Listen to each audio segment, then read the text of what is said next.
Salut tout le monde, bienvenue sur la chaîne de LDLC, je vous retrouve aujourd'hui pour une 4e vidéo. On va revenir sur une petite présentation de produits. Je vous ai déniché un beau clavier mécanique à 60 €, donc vraiment pas cher, avec des switches de chez Cherry, donc quelque chose quand même de très qualitatif. On va voir si à ce prix-là, il vaut vraiment le coup.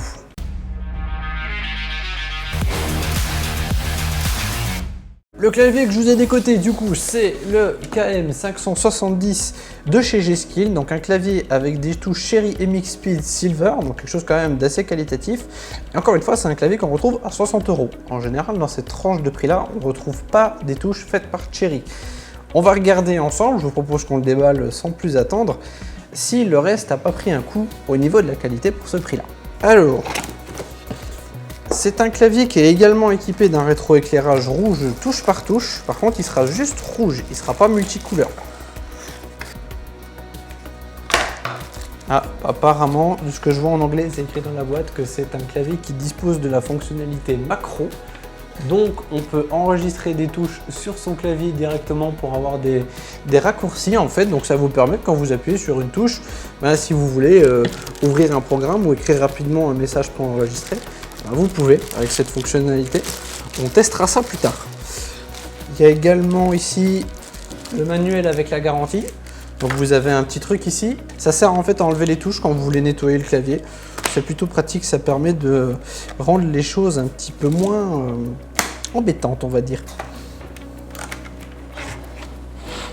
Alors on a deux pieds ici pour pouvoir relever, réincliner un petit peu le clavier. On a un câble tressé, ça c'est cool, qui a l'air de faire à peu près 2 mètres, je pense aussi là. Alors voyons voir ce fameux rétroéclairage. Ah, il est chouette, non, franchement on le voit bien. Alors normalement il y a différents modes dessus, tout ça, mais on va pas s'y attarder tout de suite. Il est un petit peu bruyant quand même. Les touches sont très légères, le plastique ça va, au niveau des touches il est assez qualitatif. Il est entièrement fait en plastique par contre, il n'y a pas de plaque d'aluminium à l'intérieur dedans pour ralourdir un peu la chose. Ouais bon c'est pas mal hein. Allons piquer le petit bidule pour les touches. Hop. Alors normalement, hop. Et donc là on a notre petit switch. Ça, c'est le petit switch qu'on a sur le clavier directement. Donc, c'est ce qui fait que vous actionnez votre touche comparé au système classique où c'est une touche en caoutchouc, vous avez un point de contact en dessous, donc qui ferme un circuit. Là, vous avez un vrai interrupteur, ce qui permet d'avoir déjà quelque chose qui dure mieux dans le temps et puis d'avoir un système un petit peu plus réactif aussi parce qu'on se retrouve avec, entre guillemets, le même système qu'un bouton, une sonnette de porte ou un interrupteur d'une lampe au final. C'est pour ça qu'on appelle ça un switch aussi. Alors je vais taper un petit peu dessus pour que vous puissiez entendre de manière assez brute comment le clavier sonne.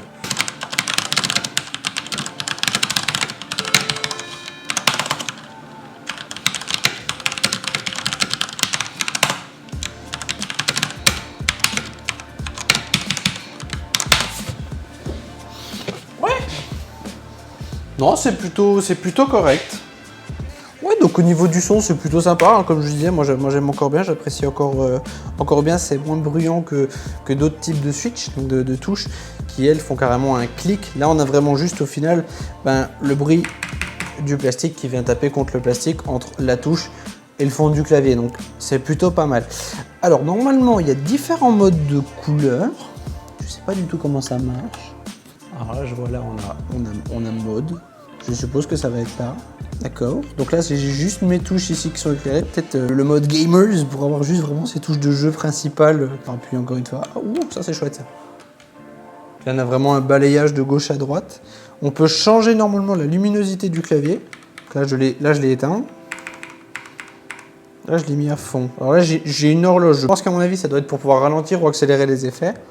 Voilà, donc là l'effet est beaucoup plus lent. Et puis là on a un TGV au milieu de notre clavier, ok. Qu'est-ce qu'on a d'autre? Ok, là le clavier clignote tout seul.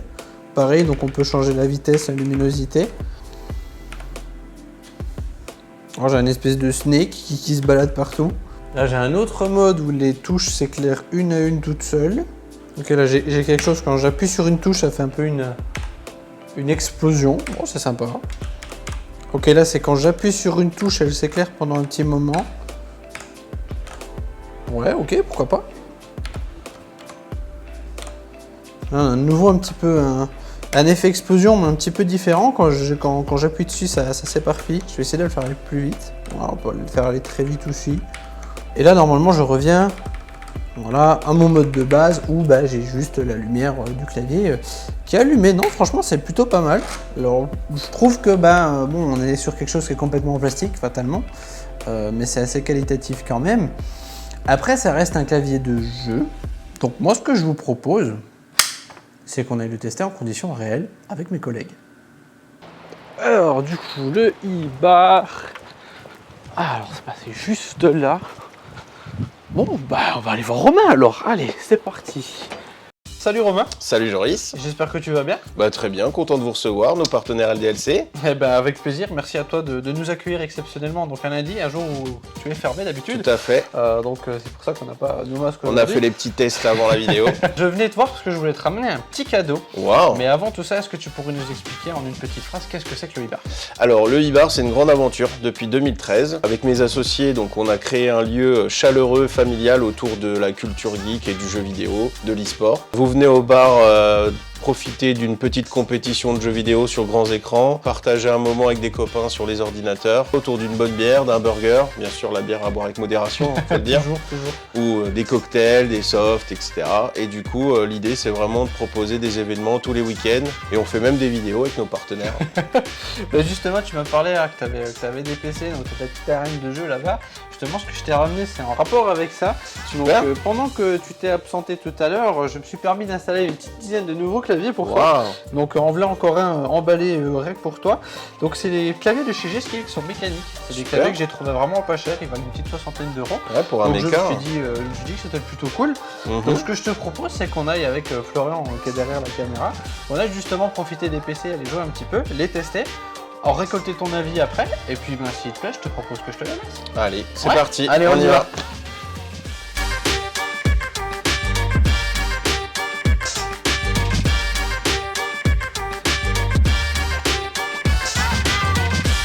Bon alors mon cher Romain, qu'est-ce que tu as à me dire sur ce petit clavier là maintenant que tu l'as testé pendant une petite heure? Franchement, agréablement surpris. J'en ai testé plusieurs dans ma carrière de joueur.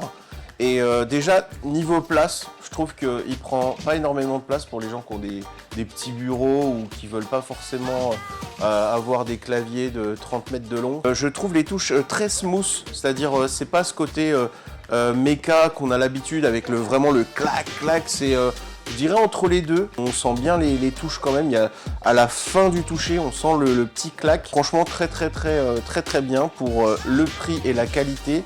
Au top. On n'a pas l'impression d'avoir un clavier cheap à 60 balles dans les mains, surtout que derrière, voilà, c'est des switches. Donc la marque, si tu regardes sur la boîte, c'est du Cherry, les switches. Ouais. C'est quand même les switches qui sont les plus appréciés en général pour le joueur commun qui veut un clavier mécanique. C'est parmi les plus chers et les plus appréciés encore une fois. Ok, bah clairement, je suis pas un spécialiste des switches, mais déjà la forme du clavier en général, moi j'aime les petits claviers. J'aime pas les trucs avec une forme arrondie, machin, j'aime les trucs droits et petits. Et toutes les options d'éclairage, bon c'est une option bien sûr, mais très sympathique de pouvoir gérer ces lumières. Alors, le petit défaut pour moi, c'est pas pouvoir les changer en toutes les couleurs pour faire du Jackie tuning. Mais, mais derrière, non, il est très sympa, très smooth. Voilà, j'ai fait une petite partie de League of Legends. Je voulais l'utiliser sur un FPS, mais je me suis fait hacker compte. Du coup, pour récupération de compte, par contre c'est génial. Pour faire du chatting, franchement c'était très agréable. Franchement merci du cadeau, merci à LDLC mais avec plaisir. Pour ça, parce qu'on va les garder du coup. On va les garder. J'ai vu que tu avais installé ça sur toutes nos machines. Yes. Ça va faire vraiment plaisir aux gamers et aux clients. Aux gamers, hein, bien sûr, disons-le bien. Et oui, et j'ai failli lancer Excel tellement qu'il était très bien. Je crois que pour 60 €, on est magnifique, imbattable quoi. Bravo G-Skill et merci LDLC. Je te les laisse du coup et puis on se retrouvera une prochaine fois pour que je puisse venir jouer. Hein. Je te les laisse en attendant, ça marche? Ça marche. Merci. Allez, super. Salut à vous. Bon c'était pas mal cette petite sortie au e-bar. Franchement, encore merci à Romain de nous avoir accueillis. J'ai voulu tester, comme je vous disais, la fonctionnalité macro sur le clavier. J'ai pas trop réussi à la faire marcher. à lire peut-être un peu plus le manuel comme je conseille habituellement. Mais là malheureusement j'ai pas eu le temps de le faire là-bas. Les touches, je les ai trouvées vraiment réactives, c'était top pour jouer. Là, on a fait un petit League of Legends, on a refait aussi un petit peu du Valorant hors de caméra, j'ai trouvé ça vraiment sympa. Le fait qu'il manque un repose-poignet, ça m'a quand même gêné, je trouve. C'est un peu dommage parce que dès qu'on l'incline, on se retrouve avec les poignets quand même vachement cassés. Donc j'étais quand même plus à l'aise avec le clavier à plat, ça me forçait un petit peu moins quand même sur les poignets. Sinon sans plus, c'est un bon clavier pour 60 balles franchement. Il vous faut un clavier pour dépanner un pote qui vient à la maison, ou vous venez de casser le vôtre et vous n'avez pas 200 € à remettre dans votre super clavier. Ben voilà, à 60 balles vous avez une super bonne alternative à mon goût. Donc foncez, c'est un super clavier, j'en suis content. Je pense que je vais m'en prendre un pour au cas où à la maison j'ai le mien qui lâche ou que j'ai un ami qui vient jouer qui n'a pas son clavier ou X ou Y raison.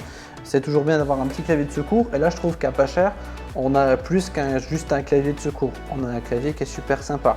Donc c'est tout pour moi, je vous souhaite de passer une très bonne soirée. Si jamais vous voulez retrouver nos copains du Vibar à Besançon, n'hésitez pas à aller leur faire un petit coup, dire que vous venez de notre part. Et puis ben moi je vous dis à très vite pour la prochaine vidéo. À bientôt en boutique.